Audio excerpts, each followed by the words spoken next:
Assalamualaikum warahmatullahi wabarakatuh. Warahmatullahi wabarakatuh. Selamat pagi, saudara semua.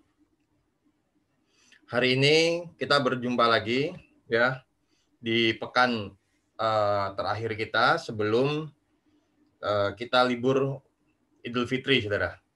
Insya Allah pekan depan kita sudah Idul Fitri ya. Kemudian Anda sudah libur, nanti kurang lebih kalau dilihat di kalender akademik kurang lebih adalah 2 minggu ya atau 2 pekan Anda libur, kemudian nanti kita kuliah lagi, saudara. Ya, untuk semester ini insya Allah masih menggunakan daring ya, tapi nanti setelah semester depan ya, insya Allah kita sudah mulai untuk kuliah secara luring. Ya, jadi full luring kemungkinan besar, saudara. Baik, hari ini kita akan melanjutkan materi kita mengenai relevant cost, khususnya yang digunakan dalam pengambilan keputusan. Pekan yang lalu saya sudah menjelaskan mengenai terminologi atau konsep-konsep di dalam relevant cost. Apa itu relevant cost? Ini sedikit mengulang saja bahwa relevant cost adalah biaya masa mendatang. Ya, biaya yang akan terjadi jika memang alternatif dari keputusan tersebut dipilih. Itu yang pertama. Yang kedua, biaya relevan adalah biaya yang ya memiliki nilai berbeda dari berbagai macam alternatif yang ada. Dan dua syarat ini harus terpenuhi, kan begitu, saudara. Jadi, sedangkan misalkan jika hanya salah satu saja yang terpenuhinya, maka bukan masuk sebagai biaya relevan. Ini kemarin kita sudah menjelaskan, ya kita sudah mendiskusikan, saudara, terkait dengan biaya relevan. Kemudian aplikasi di dalam biaya relevan ada 5, ya, terkait dengan pengambilan keputusan. Yang pertama adalah make or buy, ya, apakah kita akan membuat sendiri atau membeli dari supplier. Yang kedua adalah menghentikan atau melanjutkan produk yang kita buat, ya. Kemudian yang ketiga adalah menerima pesanan khusus karena kondisi perusahaan yaitu adanya idle capacity, artinya kita tidak memaksimalkan kapasitas kita sehingga masih ada yang menganggur. Kemudian yang keempat adalah yang disebut dengan dijual saat ini atau diproduksi lebih lanjut. Itu yang sudah kita bahas, saudara, di pertemuan kita yang pekan lalu. Sedangkan hari ini kita akan melanjutkan aplikasi yang terakhir ya di dalam konsep atau di dalam penggunaan relevant cost ini, yaitu yang disebut dengan product mix atau bauran produk. Ya, jadi kita akan membahas mengenai product mix, tapi sebelumnya saya ingatkan lagi tujuannya adalah satu, menguraikan model pembuatan keputusan taktis, ya kemarin sudah kita bahas. Kemudian bagaimana model aktivitas penggunaan sumber daya digunakan dalam perhitungan relevansi, konsep pembuatan keputusan taktis dalam berbagai situasi bisnis. Ingat, keputusan taktis itu adalah keputusan yang sifatnya jangka pendek, saudara. Ya, biasanya diambil oleh manajemen menengah. Kemudian yang keempat adalah memilih bauran produk optimal. Nah, ini akan kita bahas, saudara. Di tujuan yang keempat, kita akan mencoba dengan keterbatasan sumber daya atau dengan sumber daya yang dimiliki oleh perusahaan, maka bauran produk apa sajakah yang dapat memberikan keuntungan maksimal bagi perusahaan. Ya. Karena apa? Karena kendalanya sumber daya yang dimiliki oleh perusahaan atau perusahaan menghadapi kendala terkait dengan sumber daya. Misalkan hanya satu kendala saja, bagaimana cara mengatasinya? Misalkan nanti 2, 3, dan seterusnya. Kita akan coba mengelaborasi lebih mendalam di pertemuan hari ini. Dan yang terakhir, yang kelima adalah kita menggunakan pemrograman linear atau linear programming untuk mencari solusi optimal terhadap sebuah persoalan yang berhubungan dengan beberapa kendala sumber daya. Kalau tadi cukup satu yang di keempat, sekarang ini adalah dengan berbagai macam kendala, artinya kendalanya lebih dari satu, saudara. Oke, baik. Nah, tadi saya sudah singgung di awal-awal bahwa aplikasi dalam konsep cost relevan ada 5, yaitu make or buy, keep or drop, kemudian special order, dan sell or process further. Artinya kita akan menjual atau memproses lebih lanjut.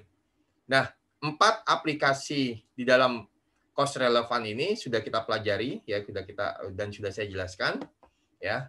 Nah, hari ini seperti saya katakan, kita akan lebih banyak mempelajari mengenai yang disebut dengan product mix. Nah, tapi sebelum masuk ke dalam product mix, seperti biasa, saya akan bertanya kepada Anda. Adakah yang ingin Anda tanyakan? Nah, ini pertanyaannya begitu, saudara. Tadi Bunga sudah membuka pertanyaan, Pak, presensi, dan lain sebagainya. Yang lainnya ada tidak yang ingin ditanyakan?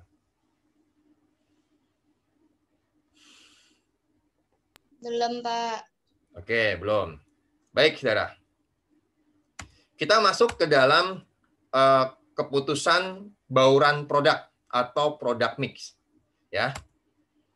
Keputusan bauran produk merupakan keputusan untuk membuat beberapa produk dengan menggunakan sumber daya yang sama. Misalkan, perusahaannya adalah perusahaan mebel.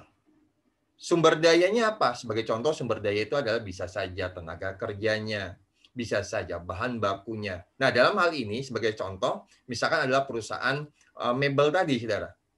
Bahan bakunya sama, yaitu kayu.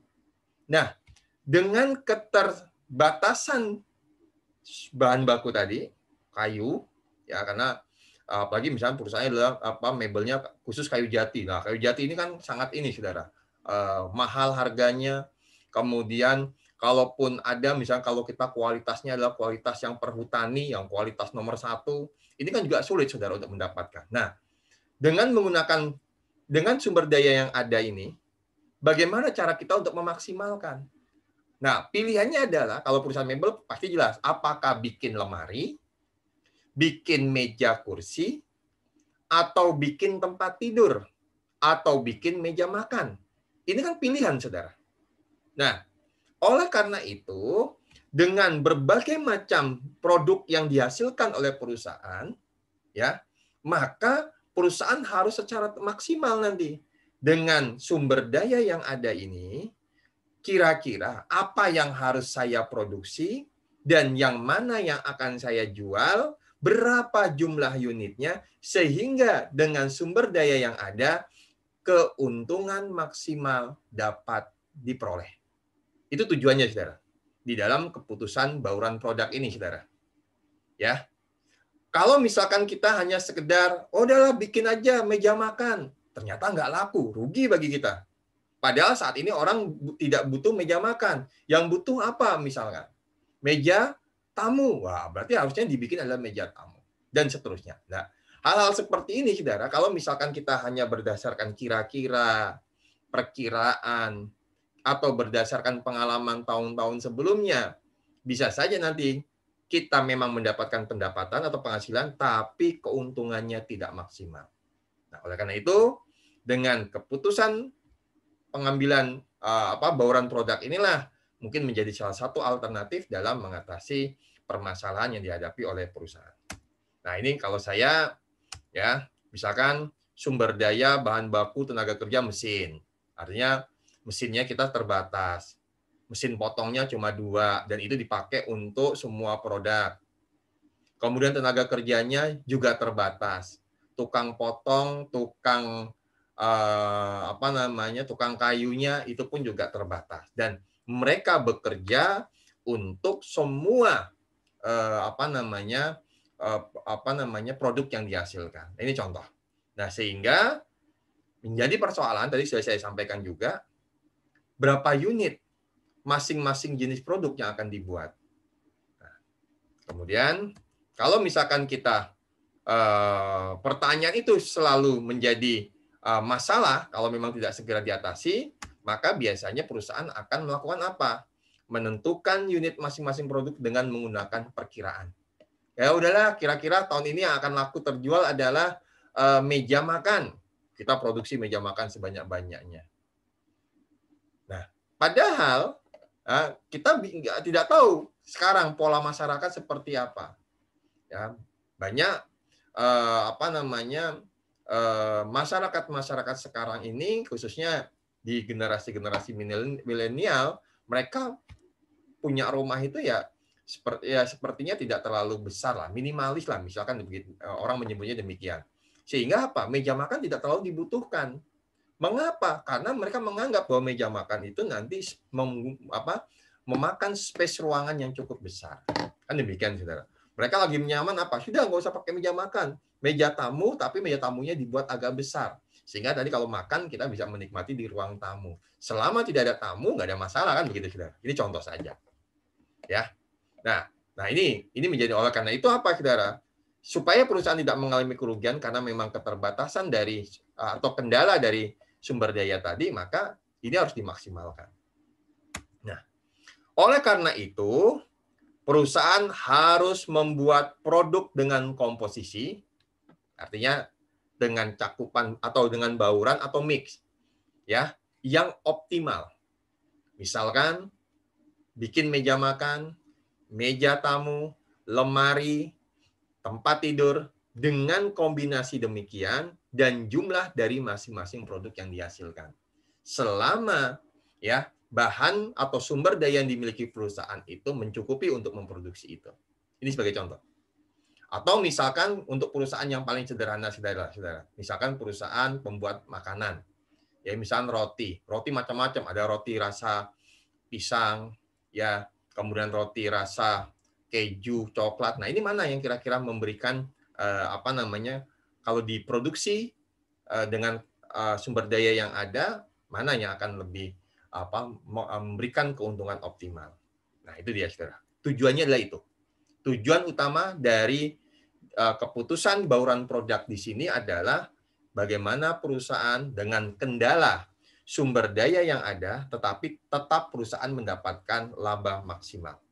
Nah, untuk menghasilkan komposisi produk yang optimal, perusahaan menghadapi serangkaian kendala. Ya, ada yang kendala, ya, kendalanya itu macam-macam, saudara. Ada yang cuma satu kendala, ada yang 2 kendala, ada yang 3 kendala. Nah, apa itu yang disebut dengan kendala? Kendala atau bahasa Inggrisnya adalah constraint, adalah hal-hal yang membatasi atau menghambat dilakukannya proses produksi dalam jumlah tertentu. Ya tadi saya katakan, sumber dayanya terbatas, dalam hal ini adalah bahan bakunya. Kayu jati yang dari hutan milik negara, yaitu perhutani, itu sangat sulit didapat. Kalaupun ada, harganya mahal. Ini sebagai contoh. Itu hambatan. Padahal kita memproduksinya adalah apa? Bagaimana kita menjaga kualitas di dalam perusahaan kita. Misalkan demikian, saudara. Perusahaannya memang khusus untuk membuat berasal dari kayu jati. Kemudian apa lagi, saudara? Tenaga kerjanya. Kita hanya punya tenaga kerja 20. Padahal dari tenaga kerja ini semuanya dilibatkan untuk memproduksi produk yang dihasilkan oleh perusahaan. Ini hambatan. Ya. Atau bisa juga, saudara, hambatannya itu adalah dari pasar, persaingan. Banyak perusahaan-perusahaan yang juga memproduksi produk yang sama dengan kita, ya, yang sama dengan kita. Kemudian mereka menawarkan dengan harga yang misalkan lebih murah. Padahal kita melihat, kita bisa menghitung. Nah, kenapa kok ini bisa terjadi? Nah, biasanya ya kita harus betul-betul melihat pangsa pasar kita. Nah, oleh karena itu, di dalam bukunya Pak Kris saya ambil bahwa sebetulnya constraint atau kendala itu dibagi menjadi 2. Yang pertama adalah constraint yang berasal dari internal, yaitu sumber daya, misalkan peralatannya. Kapasitas peralatan kita ya hanya mampu memproduksi secara normal, ya, atau kapasitas normalnya hanya misalkan 100 unit. Tidak bisa lebih dari itu, saudara, karena memang kemampuan dari peralatan yang kita miliki. Bahan bakunya juga terbatas. Tenaga pekerjanya pun juga demikian. Ini adalah kendala-kendala, saudara, yang masuk ke dalam kategori internal atau sumber daya. Kemudian yang kedua, yang berasal dari eksternal, yaitu yang berupa pangsa pasar atau bagian pasar atau yang disebut dengan market share, ya, dalam istilah bahasa Inggrisnya adalah market share. Apa itu, saudara? Ini adalah bagian dari kemampuan produk kita diserap oleh pasar.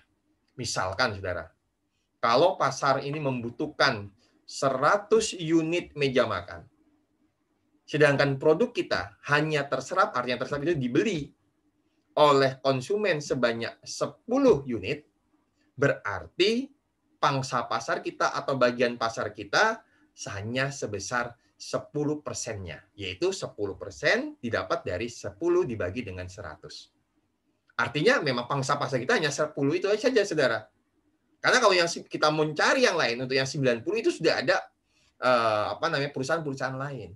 Nah, tapi bagaimana dengan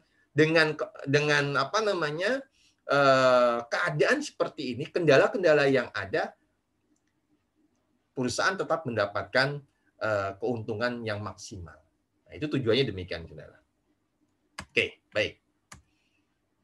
Kita coba lihat ilustrasi yang pertama. Ya, ilustrasi yang pertama. Saya ambil contoh adalah perusahaan yang memiliki satu kendala, sumber daya. Artinya kendalanya ini saya ambil dari sumber daya. Walaupun dalam prakteknya tidak mungkin perusahaan hanya menghadapi satu kendala saja, saudara. Karena persaingan dengan perusahaan lain pun pasti ada. Tapi ini sebagai contoh saja, saudara, supaya Anda paham untuk lebih mudah untuk memahaminya. Sebuah perusahaan bernama PT Indramayu membuat dua produk, yaitu produk A dan produk B. Ada dua produk, saudara. Perhatikan. Produk A menghasilkan margin kontribusi per unit sebesar 250.000, dan produk B menghasilkan margin kontribusi per unit sebesar 100.000. Dapat dari mana margin kontribusi? Selalu saya ulang-ulangi, yaitu pendapatan dikurangi dengan biaya variabel. Jadi kalau ditanya per unit, berarti harga jual per unit dikurangi dengan biaya variabel per unit. Didapatlah yang disebut dengan margin kontribusi. Sampai sini bisa dipahami, saudara? Oke. Kemudian, perusahaan memiliki 8 mesin yang secara bersama-sama mampu beroperasi selama 40.000 jam mesin per tahun. Artinya mesin ini tidak bisa lagi dinaikkan, dipaksa menjadi 50.000 jam. Rusak nanti, saudara. Maka mereka biasanya hanya mampu 40.000. Jadi di sini menjadi batasan juga, saudara. Tidak lebih dari 40.000 jam. Jadi mohon dicermati, pertama, produk A menghasilkan margin, yang kedua margin kontribusi maksud saya. Kemudian yang kedua adalah mesin yang dipakai atau peralatan yang digunakan oleh perusahaan itu hanya mampu beroperasi selama 40.000 jam saja. Kemudian berikutnya adalah dengan 40.000 jam tersebut, kalau dialokasikan kepada produk berdasarkan pemakaian, setiap produk A membutuhkan 2 jam mesin. Jadi kalau misalkan kita mau menggunakan mesin tadi untuk menghasilkan produk A, dia akan memakai setiap unitnya adalah 2 jam. Sedangkan produk B membutuhkan 0,5 jam mesin. Pertanyaannya adalah berapa unitkah yang akan diproduksi untuk menghasilkan keuntungan maksimal dengan kapasitas yang kita miliki. Keterbatasan di dalam kapasitas atau di dalam keterbatasan peralatan yang kita miliki, saudara. Mungkin Anda akan mengatakan, produksi aja Pak, produk B. Karena dia cepat. Setengah jam selesai, setengah jam selesai, setengah jam selesai. Tapi ingat, produk B itu hanya menghasilkan margin kontribusi sebesar 100.000. Sedangkan produk A, margin kontribusinya 250. Wah, berarti produk apa yang harus kita hasilkan sebanyak-banyaknya? Nah, pertanyaan-pertanyaan itu kalau tidak didasarkan dengan perhitungan-perhitungan yang tepat, Kita hanya akan menduga-duga. Sudah Pak, produksi ini saja. Oh jangan Pak, yang itu saja. Oh jangan. Nah, begitu saudara. Nah, maka dengan bauran produk ini kita dapat menghitung nanti saudara. Ya. Nah, saya lanjutkan. Oke, maka pertanyaannya adalah berapa bauran produk yang optimal? Nah, kemudian saudara, ini kita analisa, kita elaborasi lebih dalam lagi. Dianggap ada kendala permintaan. Nah, ini. Jadi permintaan untuk produk A dan produk B di pasar tadi, pangsa pasar kita, ternyata produk A tidak lebih dari 15.000. Jadi batasannya dia 15.000 unit saja, saudara. Sedangkan produk B, permintaan pasar hanya 40.000. Dan ini pun juga didukung bahwa kemampuan perusahaan itu nggak mungkin lebih dari 40.000 produk B dan 15.000 produk A. Sehingga saudara, kalau kita memang tujuannya adalah untuk memaksimalkan jumlah keuntungan kita atau margin kontribusi kita, kita harus mencari bauran optimalnya yang mana. Sehingga kalau kita buat ke dalam persamaan Z, Z itu adalah lambang dari keuntungan maksimal atau laba, ya, misalkan laba. Laba ini akan didapat oleh perusahaan dari penjualan produk A ditambah dengan penjualan produk B. Kemudian dikurangi dengan masing-masing biaya variabelnya, maka mendapatkan yang namanya keuntungan kontribusi atau margin kontribusi. Maka nilai 250A ini adalah, saudara, ya, ini adalah keuntungan kontribusi yang diberikan oleh produk A. Sedangkan B 100.000. Sehingga kalau saya buat menjadi sebuah persamaan, keuntungan yang akan didapat perusahaan berasal dari keuntungan produk A dan keuntungan produk B dikali dengan unit yang akan dihasilkan atau yang dijual oleh masing-masing produk. Ini yang harus dipahami dulu, saudara. Jadi bikin dulu sebuah persamaan untuk mengatas atau menemukan berapa unitkah produk yang akan dihasilkan oleh A dan B. Nah, sehingga persamaan ini disebut dengan fungsi tujuan. Ya, tujuan kita apa tadi, saudara? Memaksimalkan laba sebesar-besarnya atau semaksimal mungkin. Nah, ini, saudara. Ya, fungsi tujuannya adalah memaksimalkan laba. Baik, saya lanjut. Kalau kita perhatikan bahwa dalam hal ini perusahaan menghadapi kendala. Apa kendalanya? Yaitu kendala dari sisi mesin. Ya. Karena kita terbatas jam mesinnya, maka jam mesin ini kalau dipakai, A membutuhkan 2 jam mesin, sedangkan B 0,5 jam mesin.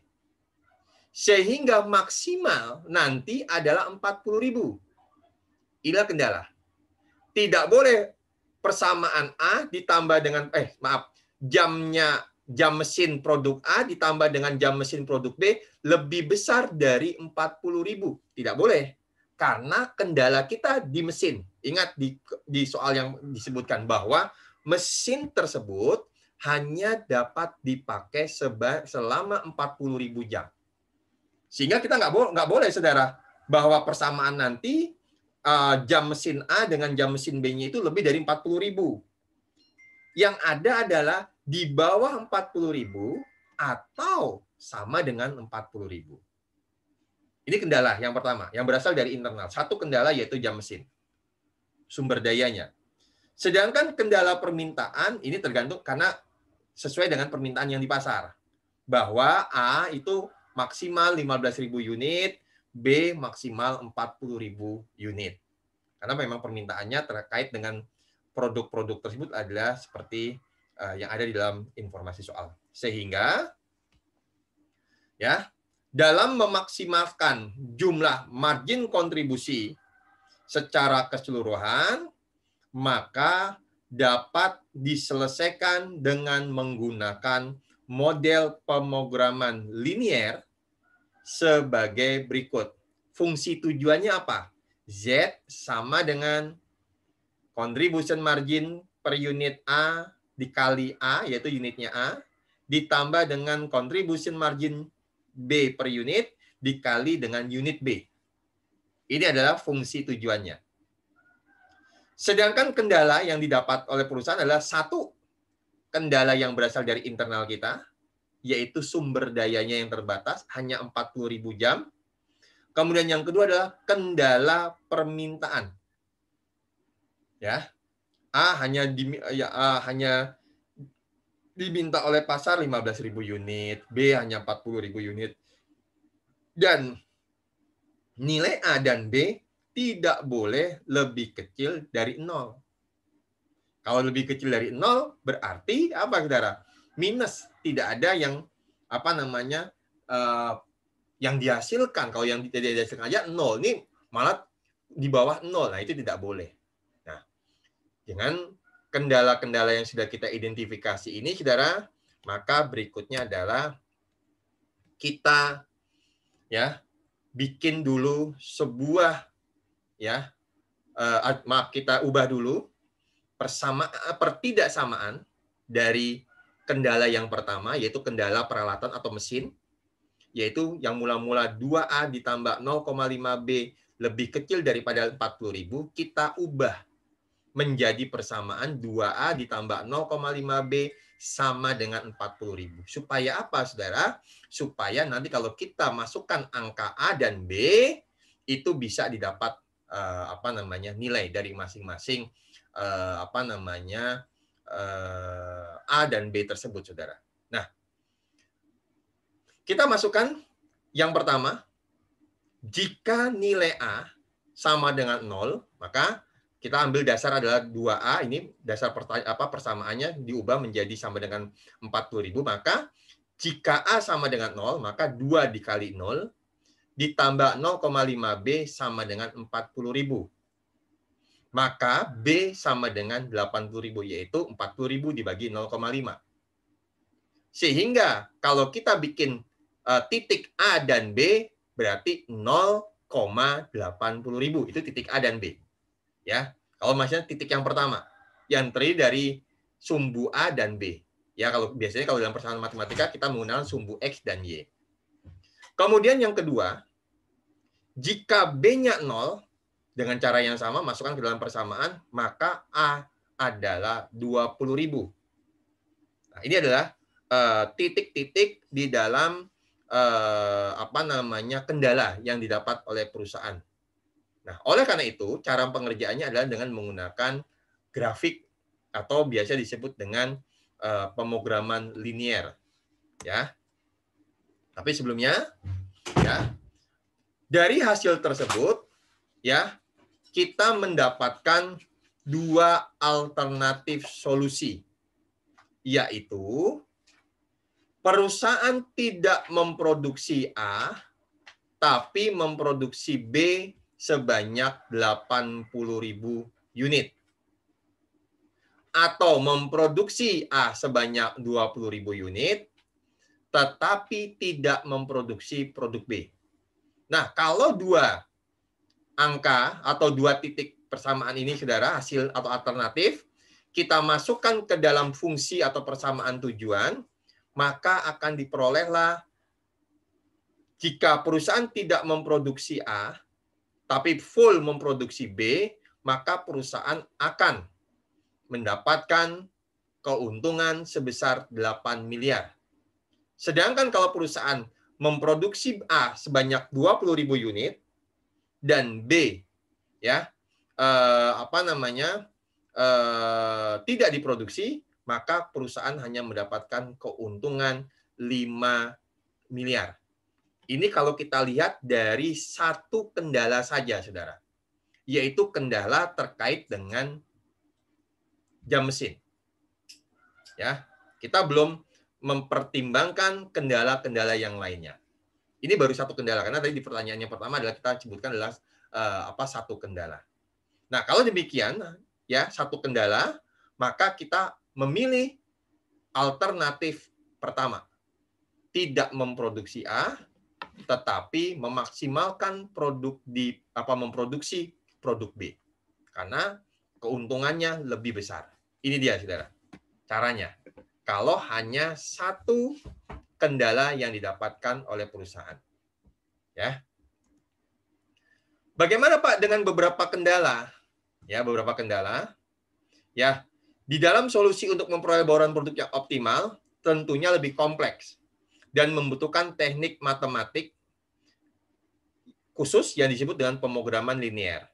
Nah, linear programming adalah sebuah metode yang dilakukan ya dalam hal atau yang melakukan proses pencarian di antara berbagai kemungkinan solusi sampai ditemukannya solusi optimal. Nah, teori pemrograman linear memungkinkan diabaikannya beberapa solusi jika solusi tersebut bukan merupakan solusi optimal. Jadi nanti akan ditemukan berbagai macam solusi, tapi yang kita cari adalah solusi yang optimal. Nah, caranya adalah ya, ini nanti bisa dibaca sendiri istilah-istilah di dalam kendala akhir, kemudian solusi layak dan lain sebagainya bisa Anda baca sendiri. Nah, cara kita untuk melakukan linear programming jika perusahaan ingin mencari solusi optimal, khususnya tetap menggunakan contoh 2 produk, karena nanti akan kita coba untuk yang lebih dari 2 produk atau 3 produk, karena kalau lebih dari 2 produk biasanya linear programming tidak bisa digunakan. Ya, kita coba dulu yang 2 produk. Nah, tahap-tahap di dalam penyelesaian persoalan pemrograman linear adalah pertama, gambarkan setiap kendala. Kita ada 2 kendala, saudara, kendala mesin peralatan tadi dan kendala permintaan. Jadi kendala dari luar dan kendala dari dalam. Kita gambarkan setiap persamaan kendala tadi ke dalam grafik yang sudah kita tentukan. Kemudian identifikasi seperangkat solusi layak mana yang memang bisa kita pakai. Kemudian identifikasi seluruh nilai titik sudut dalam batasan solusi layak. Dan pilih titik sudut yang menghasilkan nilai fungsi tujuan yang paling besar. Mungkin kalau Anda hanya dijelaskan kalimat ini Anda bingung. Apa yang maksudnya dengan solusi layak, kemudian batasan solusi layak itu apa? Nah, kita lihat di dalam contohnya, saudara-saudara. Ya, tapi sebelum masuk ke dalam gambar grafik yang menjadi contoh kita lihat dulu tahap pertama. Gambarkan setiap garis kendala. Nah, pada saat kita membuat grafik, pasti ada sumbu vertikal dan ada sumbu horizontal. Selama ini kita mengenal bahwa sumbu vertikal adalah sumbu Y. Sedangkan sumbu horizontal adalah sumbu X. Itu lazim di dalam matematika. Nah, sumbu X kita tentukan di sini, saudara. Dalam menggambarkan nanti, kita harus menentukan.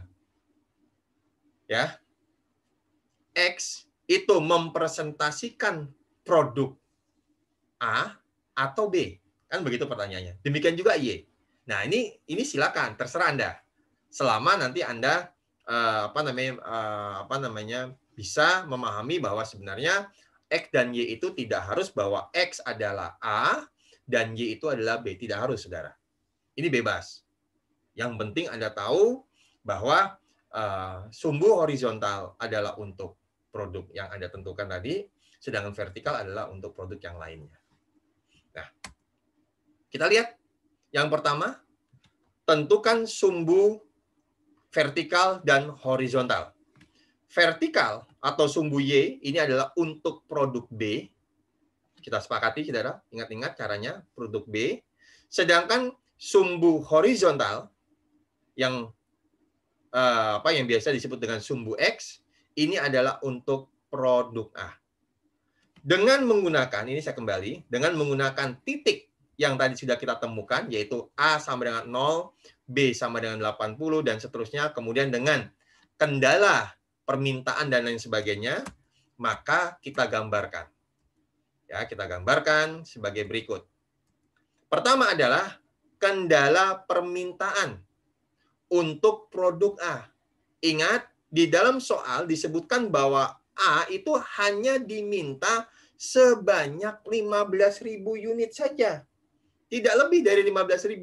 Sehingga kita ambil garis lurus, saudara. Tarik. Produk A ini dibatasi 15.000 unit saja.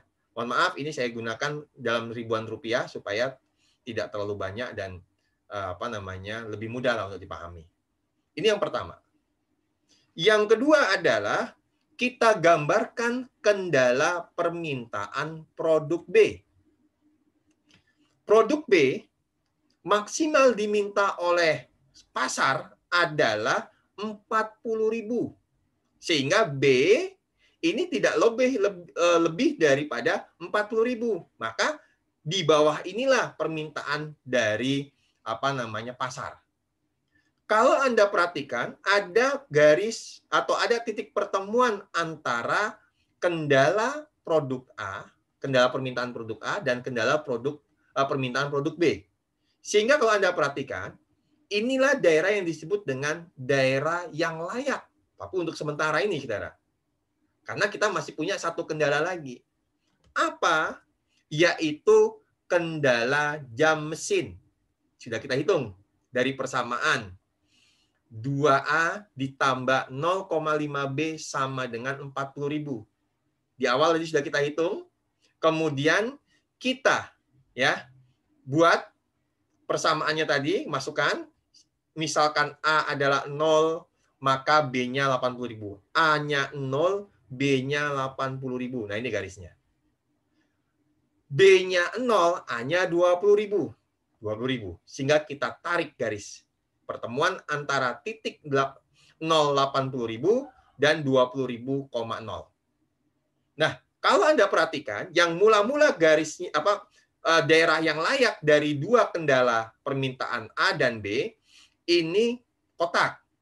Tapi dengan adanya kendala jam mesin, sekarang sudah tidak kotak lagi, saudara. Sehingga kalau saya buatkan titik-titiknya adalah sebagai berikut. Titik yang layak adalah titik pertemuan antara dua sumbu, yaitu sumbu A dan sumbu B, atau sumbu produk A dan sumbu produk B. Yang pertama adalah titik 0,0 antara A dan B, artinya tidak usah produksi. Ini masuk ke dalam perhitungan kita, karena daerah layak. Yang kedua adalah titik B dengan 15.000,0, artinya A 15.000, B-nya 0. Atau masuk ke dalam titik C. Titik C, kalau kita baca, ini sekitar A-nya 15.000, B-nya adalah 20.000. Sedangkan titik D, A-nya 10.000, D-nya adalah B-nya adalah 40.000. Atau titik E, atau koordinat E. Koordinat E di sini dia adalah 0A 40.000 B. Inilah 5 titik yang memungkinkan perusahaan mendapatkan keuntungan maksimal. Alternatif. Nah, oleh karena itu tinggal kita masukkan ke dalam persamaan titik atau sudut A, B, C, D dengan masing-masing nilai A dan B dengan fungsi tujuannya adalah demikian, maka didapatlah jika A 0, B-nya 0, maka persamaan di atas Z-nya 0. Tidak dapat laba dan tidak dapat rugi. Seandainya A-nya 15, maka 250.000 dikali dengan 15.000, sedangkan B-nya 0, maka dapatlah 3.750.000 dan seterusnya. Jadi angka-angka ini Anda masukkan ke dalam persamaan Z. Sehingga didapatlah nilai dari masing-masing titik atau sudut tadi, saudara. Nah, kalau Anda perhatikan, dari kelima sudut, maka manakah yang optimal? Ya sudah jelas. Itu loh Pak yang Bapak cetak tebal. Ya, yang saya cetak tebal ini adalah pilihannya. Dari berbagai alternatif yang ada. Yaitu, sebaiknya perusahaan memproduksi A sebanyak 10.000 unit dan memproduksi B sebanyak 40.000 unit sehingga perusahaan akan mendapatkan keuntungan atau laba sebesar berapa, saudara? 6.500.000.000. Demikian, saudara. Ya, cara kita untuk menyelesaikan jika terdiri dari berbagai macam kendala tapi hanya untuk 2 produk. Maka bisa menggunakan yang namanya adalah linear programming. Sampai di sini bisa dimengerti, bisa dipahami, Saudara?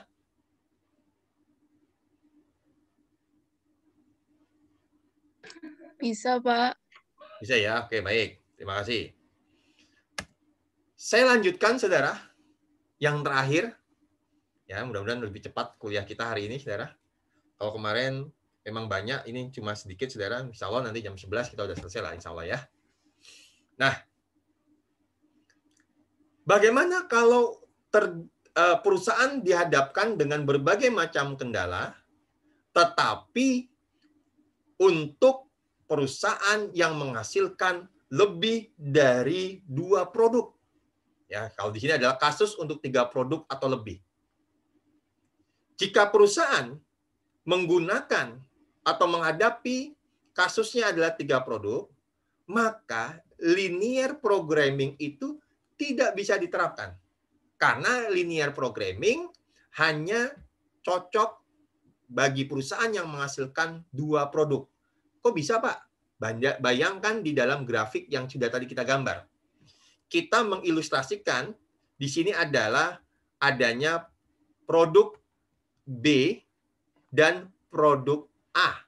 Hanya 2, ya 2. Produk yang vertikal adalah B, sedangkan yang horizontal adalah yang A. Hanya 2 produk saja, Saudara. Nah, sedangkan bagaimana dengan yang lebih dari 2 atau 3? Ya.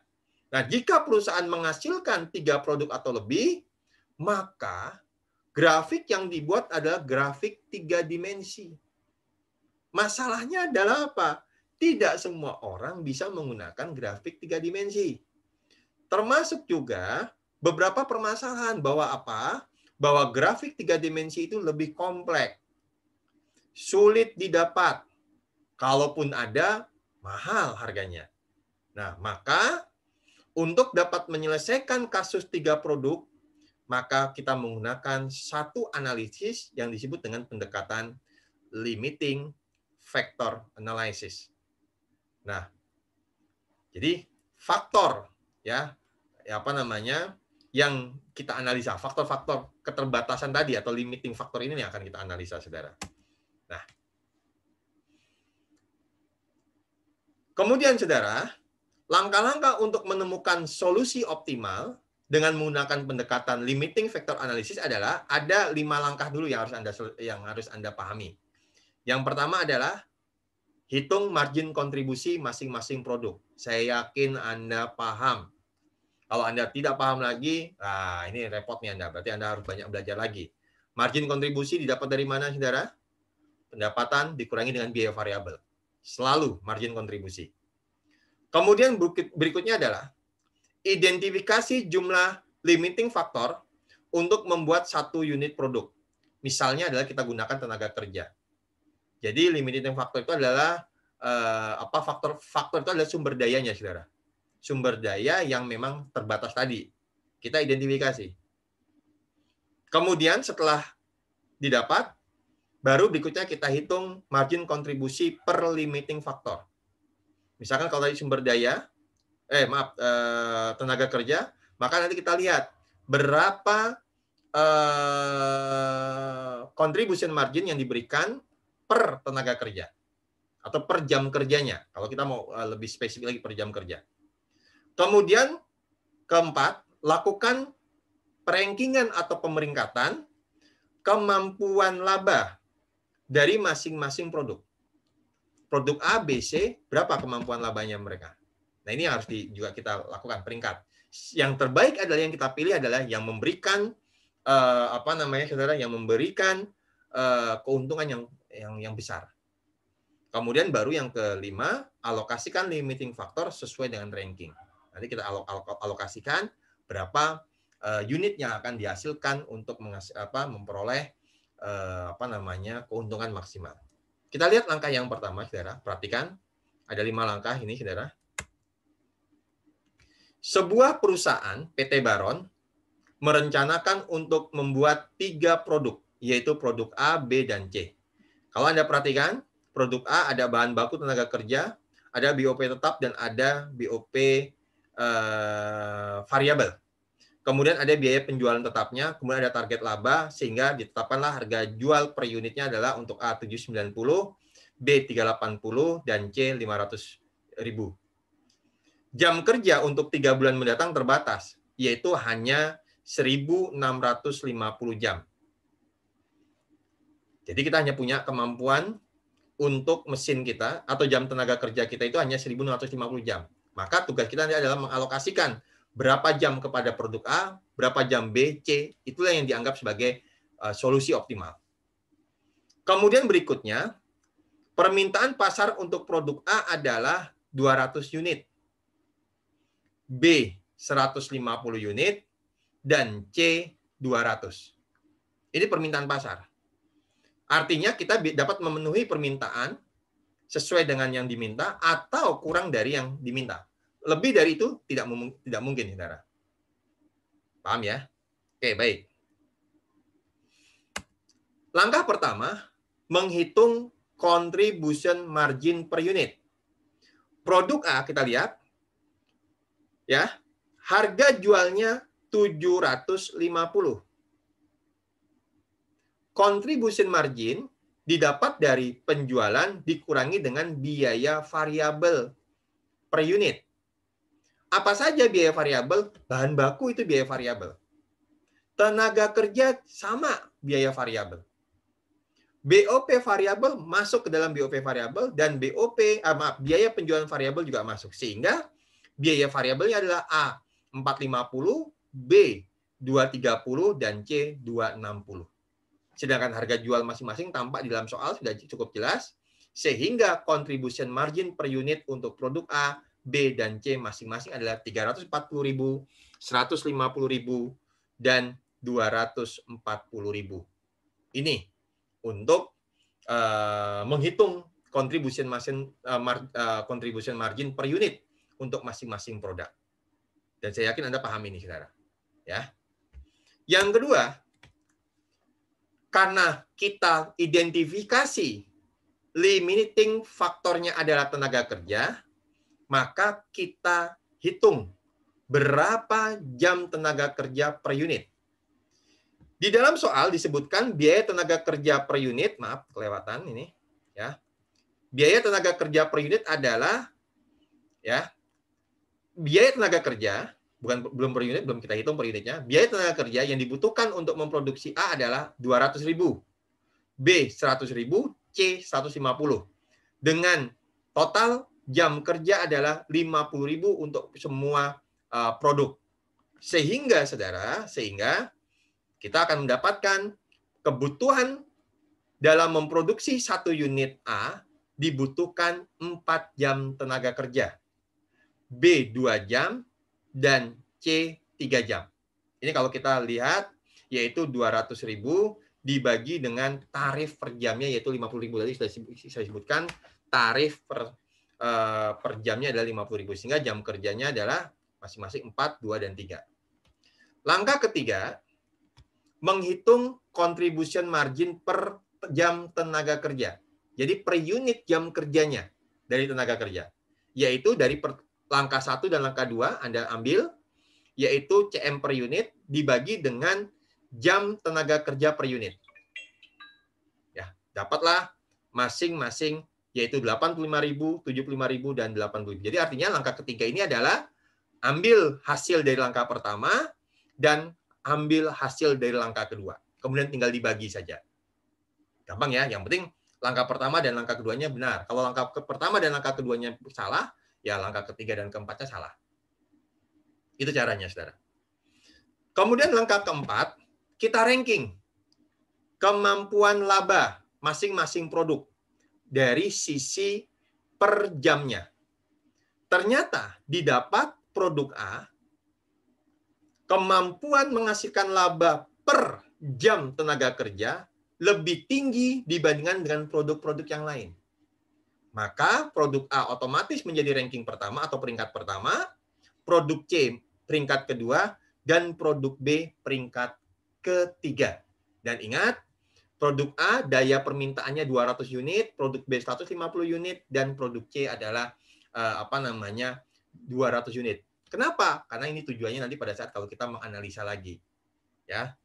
Kemudian masih di langkah keempat, mengalokasikan jam tenaga kerja langsung sesuai ranking untuk menentukan jumlah unit yang dibuat. Ya. Jumlah unitnya berapa, saudara? 200 unit, 100 unit, dan 200 unit untuk produk C. Ya. Jadi langkah keempat, mengalokasikan jam tenaga kerja langsung sesuai ranking untuk menentukan jumlah unit yang dijual. Ini langkah keempat. Dan perhitungannya adalah sebagai berikut. Dapat angka 200 ini dapat dari mana, saudara? Ya. Dapatnya adalah sebagai berikut. Ingat, jumlah jam kerja langsung yang tersedia adalah 1.650. Ya. 1.650 kita alokasikan ke produk A. Alokasi pertama. Kenapa? Karena dia adalah dianggap memberikan laba yang besar. Yaitu produk A, ya, produk A ini kalau kita penuhi pasar semuanya 200 unit, maka kita membutuhkan jam mesin adalah atau jam tenaga kerja langsung adalah 800 jam. Artinya masih mencukupi ini, saudara. Jadi kita produksi dulu yang A, kita selesaikan dulu yang A, penuhi 200 unit, karena A akan memberikan laba yang lebih besar dibandingkan dengan B atau C. Dari 1.650 jam, dipakai untuk produksi A 800. Sisanya 850. Ingat, pangsa pasar produk A 200 unit, kita penuhi 200 unit. C juga demikian. C, kalau kita penuhi permintaan pasar, maka C hanya menyerap. Ya, per jamnya adalah per unitnya adalah 3 jam. Maka totalnya adalah C menyerap 600 jam. Paham, saudara? Nah, dari 600 jam ini, saudara, dengan sisa 850, maka masih memungkinkan. Nah, sisanya kurang lebih 200, lebih tepatnya 250, tapi karena kita supaya mudah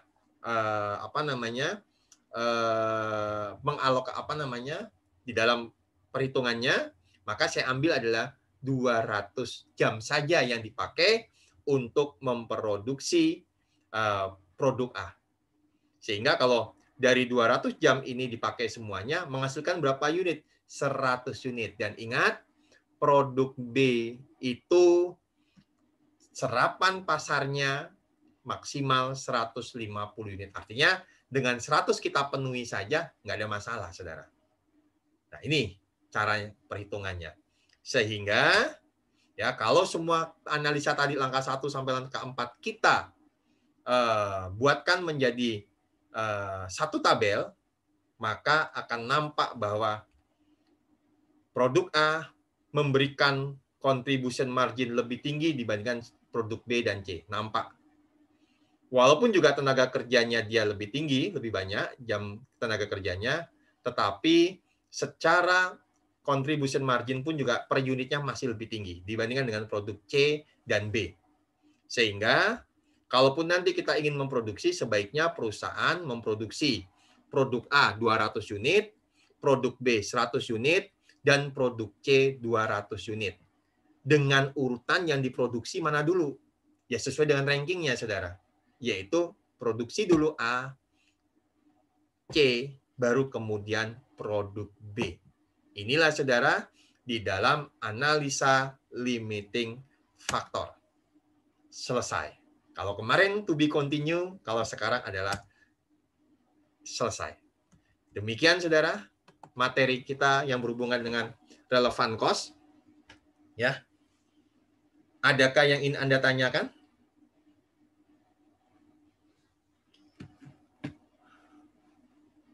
Halo? Selesai sudah? Jadi kita sudah tinggal, artinya satu chapter sudah selesai. Nah, lebih anteng nanti kalau pada saat kita libur, jadi nggak perlu lagi memikir untuk yang relevan course karena sudah saya ajarkan. Sedangkan yang lainnya nanti setelah kita kembali dari libur libur Lebaran. Demikian, saudara.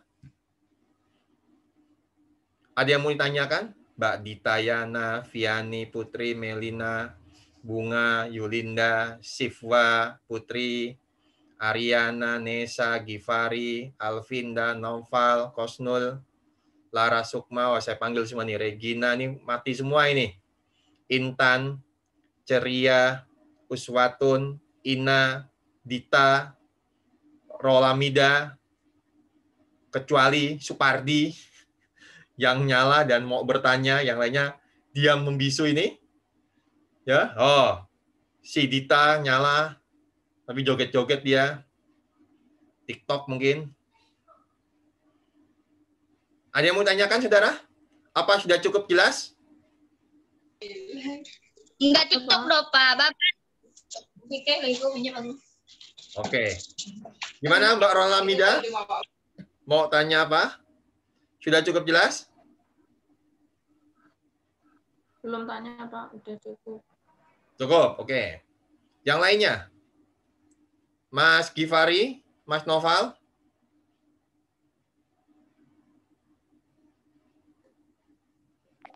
Cukup, Pak. Sepertinya, Pak. Oke ya, oke ya. Oke. Baik, kalau memang tidak ada yang mau ditanyakan, kita akhiri pertemuan kita hari ini. Alhamdulillah, ya. Semua materi sudah saya berikan. Nanti materi ini, yaitu PPT hari ini dan PPT yang kemarin, pekan lalu, itu akan saya share di portal. Ya, nanti saya saya kompres sehingga nanti bisa Anda download 2 file ini. Terima kasih, saudara. Selamat menjalankan 10 hari terakhir Ramadan. Insya Allah kita diberikan kemudahan untuk menjalankan sisa Ramadan ini dengan sebaik-baiknya. Itikaf diringankan langkah kita, ya. Sholat qiyamul lailnya Anda juga dimudahkan langkah Anda juga, ya. Jangan ibadah yang lainnya sehingga memberikan kemaksimalan lah apa yang ingin Anda capai di dalam Ramadan ini, ya.